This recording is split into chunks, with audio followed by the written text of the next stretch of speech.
Hi everybody, this is Andy, engineer with Mars Air Systems, here with a quick tutorial on a new tool we've just rolled out, our hot water performance charts.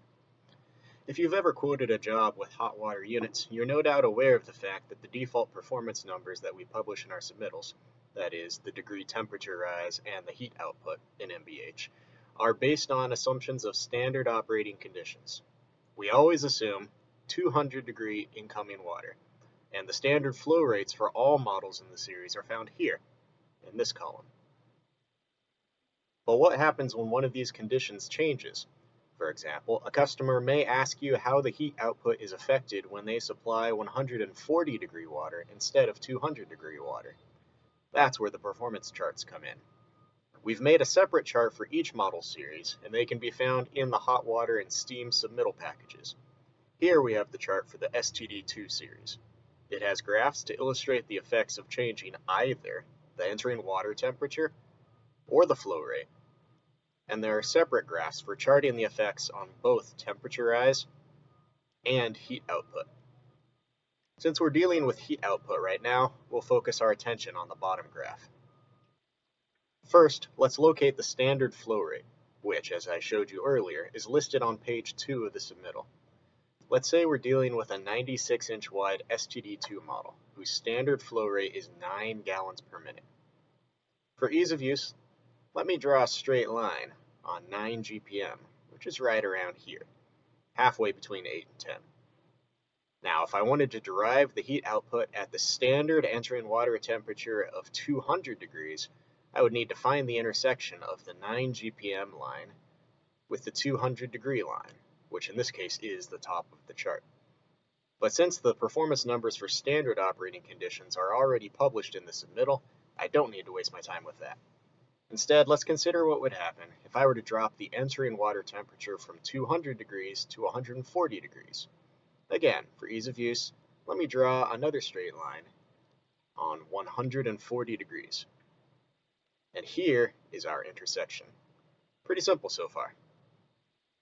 Now you can see that our intersection is right about on this line, which divides this colored region from this colored region. What we need to do now is to find the corresponding line on the appropriate color bar over here to the right of the graph. First, locate the color bar for your air curtain model. Here's STD296-2. Now obviously you could decipher the colors from the two regions over here and locate the corresponding colors on the color bar, but depending on your preference, it might be easier to just count the number of regions. In this case, counting from the bottom, this line is right above the 1, 2, 3, 4, 5, 6th colored region. Over on the color bar, the line is 2, 4, 6, right here. And we can see that it represents a heat output of 40.6 MBH. Not too hard, right? And the process is exactly the same for the top graph if you wanted to determine the temperature rise.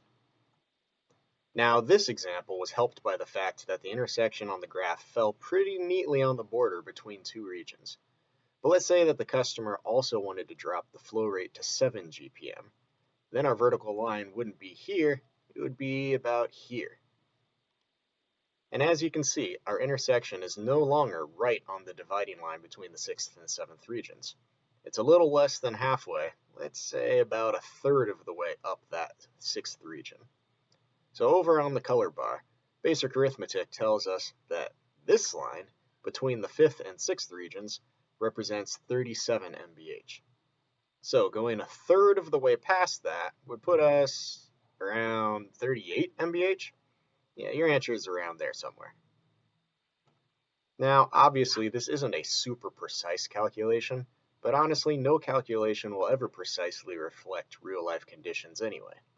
And your customers, once in a while, may pull out a scenario that isn't covered by this chart, in which case you can reach out to engineering and have us run a coil calculation.